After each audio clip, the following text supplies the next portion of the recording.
Louvado e engrandecido é o nome do Senhor Jesus. Aleluia. Eu convido os irmãos possam abrir suas Bíblias no livro de Marcos. Evangelho do Senhor Jesus, segundo escreveu Marcos, no capítulo 5.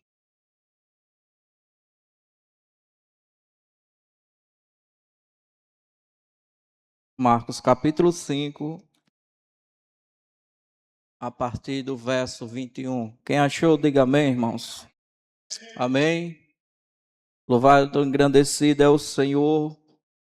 Eu agradeço ao Senhor pela oportunidade de mais uma vez estar aqui trazendo a palavra dele, que para mim é uma honra, e ao pastor Diogo pela confiança mais uma vez.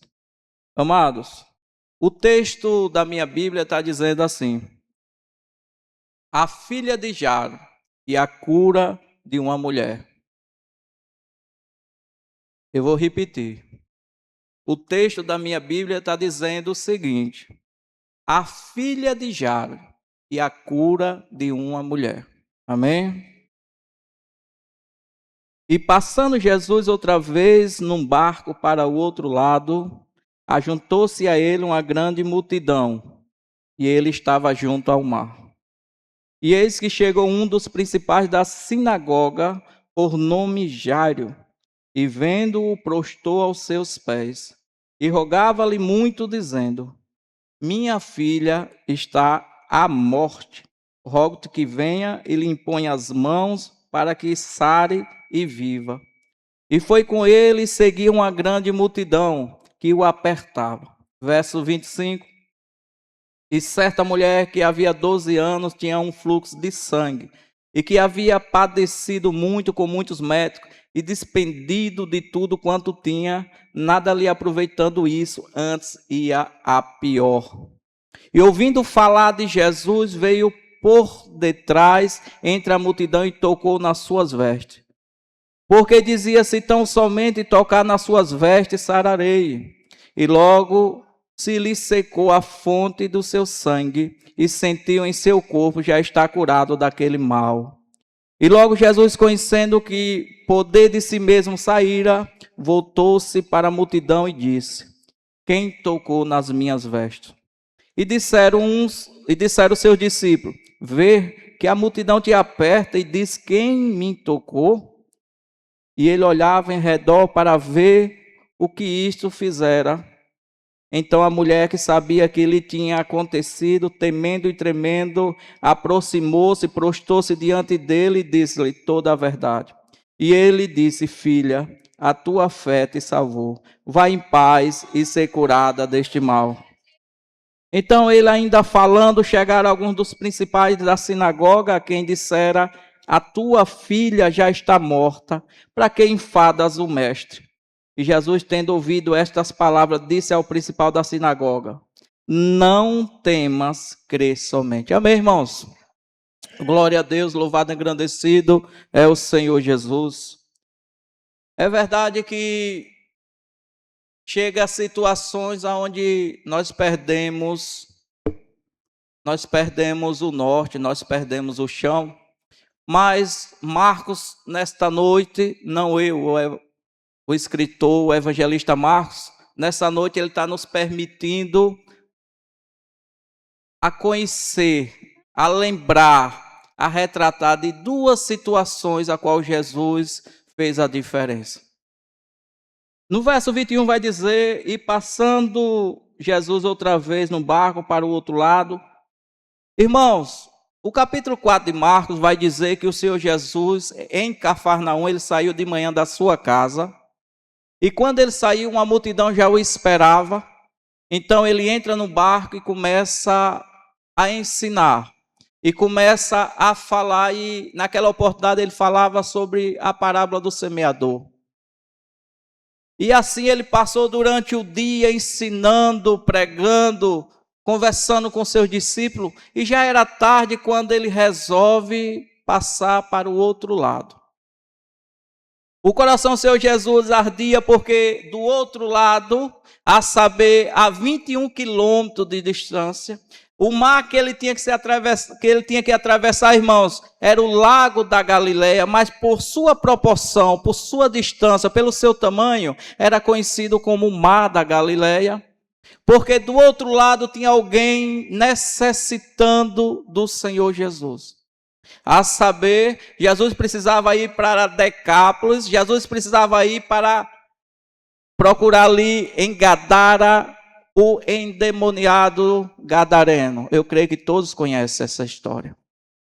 Jesus chegou lá, Jesus livrou aquele homem daquela legião de demônio, a qual a legião entrou nos porcos, se precipitou, e aquele homem ali ele foi liberto. E ali o Senhor transformou um endemoniado no maior missionário que houve em Decápolis. Aleluia, glória a Deus. Agora Jesus retorna para Cafarnaum.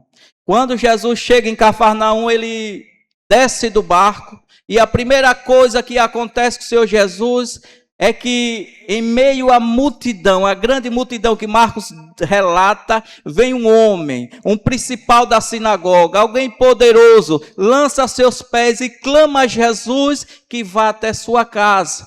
Coloca a mão sobre a sua filha, porque a sua filha está doente à beira da morte. Aleluia. A sua filha está doente à beira da morte, querido. Permita conjecturar nesse momento. Você não entendeu a palavra. Eu pretendo te ajudar porque eu entendi o que o Senhor tem nesta palavra. Imagine nós que Jário sai de manhã de casa desesperado. Sua filha está doente. Sua filha está à beira da morte. O que sua filha está sentindo, poucos instantes vai tirar a vida dela. Há um desespero na casa de Jário. A sua esposa está preocupada, está desesperada. E Jário sai de casa para procurar um recurso. Acredito eu que a esposa de Jário tenha dito, vai procurar o melhor médico de Cafarnaum, você tem dinheiro, nós temos dinheiro. Vai procurar o sumo sacerdote, procurei suas influências, mas salva a vida da nossa filha. Aleluia. E Jário sai de casa com esse pensamento, mas Jário fez algo fora da curva. Jário fez algo que muitas das vezes falta em nosso meio. Eu estou falando apenas de um homem religioso, não é de um cristão, não é de um crente, é apenas de um religioso. E a decisão de Jário não foi procurar o homem, não foi procurar a medicina, foi procurar aquele que realmente resolve todas as coisas. Jário por algum motivo, Jário já tinha ouvido falar que Jesus já curou. Jesus curou cego, Jesus curou leproso, Jesus curou todo tipo de enfermidade. E Jesus ia curar a filha de Jário também. E ele foi procurar Jesus. Neste momento, aquele principal da sinagoga se despiu de toda a sua autoridade. Ele se despiu de toda a sua influência e se lançou aos pés daquele que pode mudar a vida do homem e da mulher. Aleluia.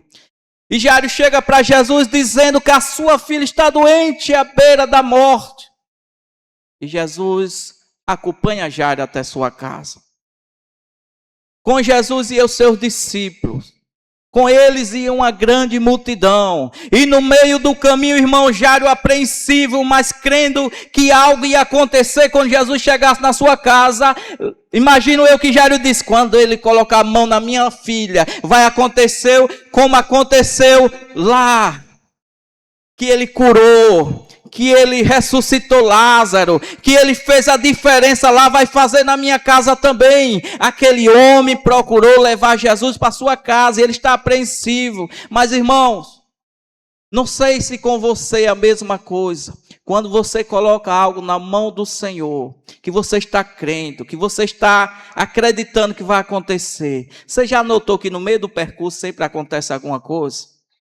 Para provar sua fé, para desafiar sua fé. Com Jário não foi diferente. Diz que quando ele estava caminhando, uma mulher entra em cena. Essa mulher não tem nome. Essa mulher não é falado sobre de onde ela veio, quem era a sua família, mas fala do ato que ela cometeu em meio à multidão. Vai dizer que aquela mulher, ela vem por trás da multidão, toca nas vestes de Jesus e ela foi curada. Mas você precisa entender, irmãos, que ela não poderia ter feito isso, pastor Ronaldo. Ela era uma mulher que estava há 12 anos com fluxo de sangue. Segundo está escrito em Levítico, ela era considerada uma mulher impura. Ela não poderia tocar em ninguém, porque em todos que ela tocasse, aquela pessoa também ficaria impura. Aquela mulher era desprezada da sociedade, ela não poderia ter contato com a sua família, e diz o texto que ela vinha 12 anos sofrendo, porque procurou o recurso da medicina, gastou todo o seu dinheiro com a medicina, e nada disso resolveu, pelo contrário, ela estava ficando pior. Aleluia. Mas em uma atitude desesperada, aquela mulher invade a multidão e toca nas vestes de Jesus. Ninguém percebeu, mas Jesus percebeu. Talvez você esteja aqui, seu glória a Deus seja baixo, seja apenas psicológico, mas Jesus está entendendo o que você está querendo com Ele nesta noite. O que vale não é o fato de você ter vindo, é a intenção que lhe trouxe a este lugar. Glória a Deus. Talvez ninguém aqui entenda o que você teve que passar para chegar aqui nesta noite. Talvez nós aqui não sabemos mais o que você tem deixado de resolver para vir aos pés do Senhor. Aleluia. E Jesus, ele para. A multidão para. Os discípulos param. E Jesus olha para um lado, olha para o outro e diz: quem me tocou?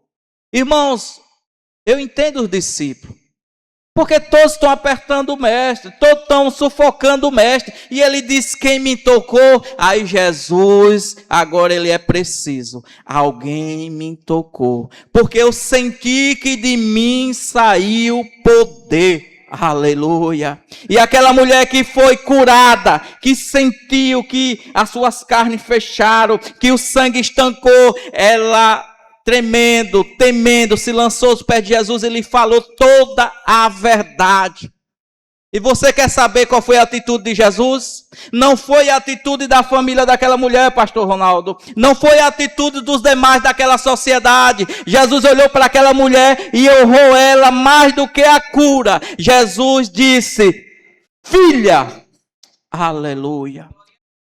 A única mulher que Jesus chamou de filha foi a mulher do fluxo de sangue. Ele não só curou, mas ele deu dignidade, ele honrou, porque o nosso Jesus faz isso. Ele não só muda, ele transforma o homem e a mulher e dá dignidade. Todos que estão aqui têm uma história, irmãos. Se for contar, nós não vamos olhar com os mesmos olhos que estamos olhando agora. Mas o que importa é o que Jesus fez através da sua história. E o que Jesus lhe transformou, aleluia. Jário presencia isto. Jário agora observa, realmente ele cura, ele transforma. Irmãos, quando a fé de Jário chega nesse pico, aí vem a mal notícia. Os seus amigos de profissão, também os principais da sinagoga, chegam para ele e dizem: ei, para, Jário, acabou. Não incomode mais o mestre, a sua filha morreu. Eu vou repetir. Acabou, não incomode mais o mestre, a sua filha morreu. Amada, a circunstância diz que foi o fim. Talvez os pensamentos que começaram a ser formados na cabeça de Jário é que ele demorou a encontrar o mestre. Talvez o que ia se materializar na cabeça de Jário é que não valeu a pena. Mas quem estava com Jário não era um qualquer, era o Senhor Jesus. Irmãos, quem está na situação é o Senhor Jesus. E eu vou ler para você. Aleluia. Glória a Deus. Aleluia.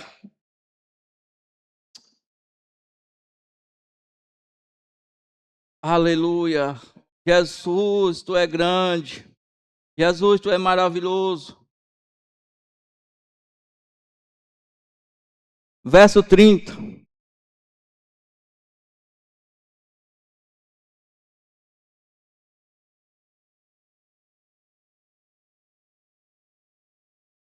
Pronto, irmão, perdão. Verso 35.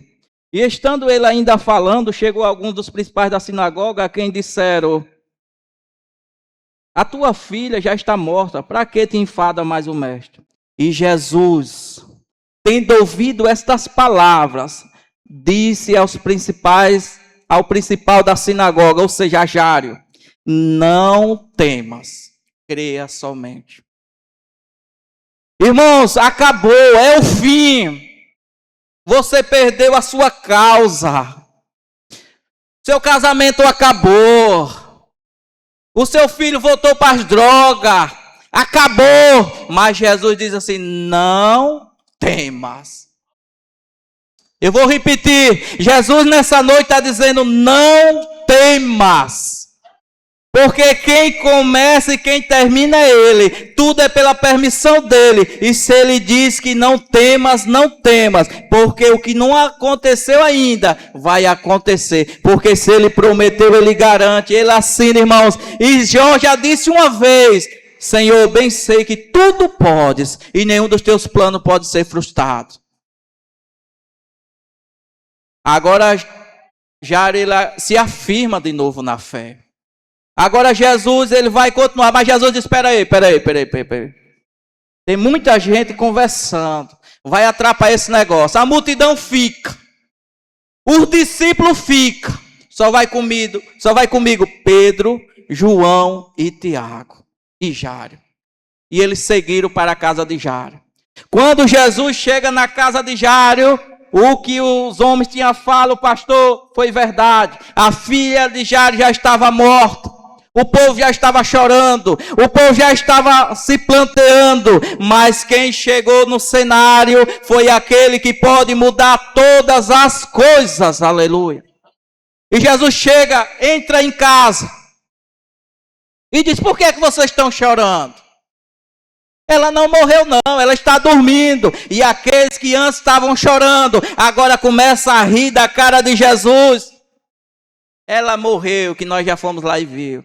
Aí Jesus também disse: vocês também vão sair agora. Sai todos. E Jesus entra. E Jesus agora fecha a porta daquela casa. E Jesus olha para aquela menina, pega na mão dela e diz: Talita cumi. Ou seja, menina, eu te digo, levanta-te. Aleluia. O Senhor Jesus nesta noite está dizendo: levanta-te. Por que parou? Porque parou, não acabou, não é o fim, levanta-te. Você está pensando que foi um ponto final na sua vida, foi uma vírgula. Eu não louvo mais, volte a louvar. Eu não prego mais, volte a pregar. Não pare, o seu ministério tem que ser, irmãos, contínuo, porque o Senhor é contínuo na sua vida. Jeremias um dia disse: Senhor, as tuas misericórdias, elas se renovam a cada manhã, e são as causas de nós não sermos consumidos. Irmãos, a misericórdia do Senhor se renova a cada manhã. Não pare. Talvez na sua mente você esteja dizendo: é o fim, eu não presto mais para o evangelho, eu vou desistir. Mas Jesus nessa noite está dizendo: não pare. Aleluia. Aleluias. Você já fez algo, irmãos, que a maioria não fizeram. Você já veio à casa do Senhor nesta noite. Agora é preciso você fazer algo que muitos não estão fazendo. Você não veio para o culto, você veio cultuar. Irmãos, é diferente de quem veio para quem está fazendo alguma coisa. Não permita que o culto termine e você não tenha sentido a presença do Senhor Jesus. Porque se você não sabe, nós não temos nenhuma garantia de esse não ser o nosso último culto. E a notícia mais atual da vida da humanidade: Jesus está voltando. O que o crente precisa saber quando se acorda: Jesus está voltando. Irmãos, o que eu devo fazer, irmãos, para me preocupar com isso? O que eu devo fazer contra isso? Paulo vai dizer lá em Romanos capítulo 12. apresentável. Rogo, pois, irmãos, pela compaixão de Deus, que apresentava os vossos corpos como sacrifício vivo e agradável a Deus, que é o vosso culto racional. É viver Deus todos os dias, é viver para Deus todos os dias, é estar pronto, apto para a vontade de Deus. Aí Paulo vai dizer no verso 2: e não vos conformeis com este mundo, mas transformável pela renovação do vosso entendimento. Para que experimentei qual seja a boa, perfeita e agradável vontade de Deus, irmãos. Não adianta vestir terno, não adianta vestir vestido longo, se o que você está fazendo não honra, não agrada a vontade de Deus. Pessoas, irmãos, vão entrar no Evangelho, vão sair do Evangelho, vão permanecer vários anos no Evangelho e não vão experimentar qual é a vontade de Deus, a boa, perfeita e agradável vontade de Deus. E quem quer saber qual é a vontade de Deus? A vontade de Deus é que eu e você vá para o céu. A vontade de Deus é saber que você está feliz aonde Ele lhe colocou. A vontade de Deus é para saber se você realmente está vivendo aquilo que Ele propôs para mim e para você. A vontade de Deus é saber que o sacrifício que Ele fez em dar o seu filho para morrer por mim e por você valeu a pena. E que você não tenha a sensação, e que aliás ele não tem a sensação que Jonas teve de decepção. Não, irmãos, deu certo. Não vai dar, já deu certo. Já deu certo. Você já está enfrentando o mundo, enfrente a si mesmo. Sacrifique a si mesmo. Honra a Deus com a sua vida, com as suas atitudes. Ser crente dentro da igreja é confortável, é fácil. E quando passa dessa porta? E quando chegar na sua casa, e quando estiver no seu trabalho, e quando você estiver na rua, será que quem está do seu lado, Jário, ainda é o Senhor Jesus? Ou você foi embora com aqueles que também é seu amigo da sinagoga? Irmãos, a palavra tem que nos constranger. A palavra tem que causar em mim um efeito que me leva à transformação. João, quando ele pregava a palavra, irmãos, ele constrangia. Que ele dizia: raça de víbora, quem vos ensinou a fugir da ira vindoura? Arrependei-vos enquanto há tempo. Igreja, infelizmente eu tenho que dizer: arrependei-vos. A palavra está sendo pregada para a igreja, mas é como se estivesse pregando para alguém lá fora. Nós estamos dentro da igreja e vivemos como nós não somos filhos de Deus. Será que não valeu a pena o sacrifício dele, irmãos? Por mim, por você. Quem era você? Quem era eu? Quem éramos nós? Nesse período, irmãos, o que nós estaríamos fazendo? O que nós seríamos para a nossa família? Hoje, no almoço com a minha mãe, me permita um testemunho breve. Eu tenho um irmão mais novo, ele já desistiu do casamento. Ele já desistiu de muitas situações para viver uma vida, vocês entendem, uma vida difícil aí no mundo. E eu falar com a minha mãe como é difícil colocar na cabeça das pessoas que existe coisa melhor. Como é difícil colocar na cabeça das pessoas que os amigos não levam você a lugar nenhum. E se levar é para um lugar indesejável. Mas parece, irmãos, quanto mais você fala da palavra, quanto mais você diz que a igreja é boa, quanto mais você diz que servir o seu é bom, mais as pessoas não querem. Você sabe por que não quer? Porque está aqui, irmãos, é desistir do mundo. Porque estar aqui, irmão, é priorizar Deus. É porque estar na igreja, irmãos, é eu deixar de fazer o que eu gostaria de fazer para fazer aquilo que agrada a Deus. Nesta noite é um culto da família. Nós todos aqui representamos a nossa família. E vocês estão vendo quantas cadeiras estão vazias? Se para nós aqui dentro viemos para o culto, nós não temos garantia. Imagine para quem não está querendo nada com Deus. Mas se você veio para o culto e você veio cultuar, a você está garantido, irmãos, que o Senhor está guardando a sua família. Se você está dando o melhor para Deus, saiba que Ele é fiel, está dando o melhor para você nesta noite. Não é uma troca, irmãos, é um reconhecimento, porque Deus não deve nada a ninguém. Deus faz as coisas por amor. Nós que nos limitamos a fazer as coisas em troca de outras coisas. Mas nesta noite, observe o que Jesus fez. Jesus pegou um homem rico, poderoso, um homem com influência, e aceitou que aquele homem se diminuísse. E Jesus foi até a casa dele voluntariamente. Não pelo que ele tinha, mas pelo que ele fez. E Jesus também pegou uma mulher que não valia nada para a sociedade, uma mulher impura, uma mulher que estava sofrendo, uma mulher que não tem expectativa de vida nenhuma, e fez dela filha. Aleluia. Aleluia. Na casa de Jairo teve ressuscitação. Na família daquela mulher teve uma notícia que um homem mudou a vida da filha daquele casal. Aleluia. E nessa noite, qual é a notícia na sua casa? Que você participou de um culto, onde o Senhor Jesus, mais uma vez, mostrou que Ele é grande e poderoso. E eu louvo ao Senhor pela oportunidade de estar falando dEle, porque Ele é digno de toda a honra e toda a glória. E nessa noite, irmãos, não meça a distância de oferecer o melhor para o Senhor. Saiba que o dinheiro não pode fazer que não fez para o Jário. A influência não pode fazer que não fez para o Jário. Saiba que só o Senhor Jesus pode fazer aquilo que você e eu não podemos. E eu agradeço a Deus pela oportunidade em nome do Senhor Jesus.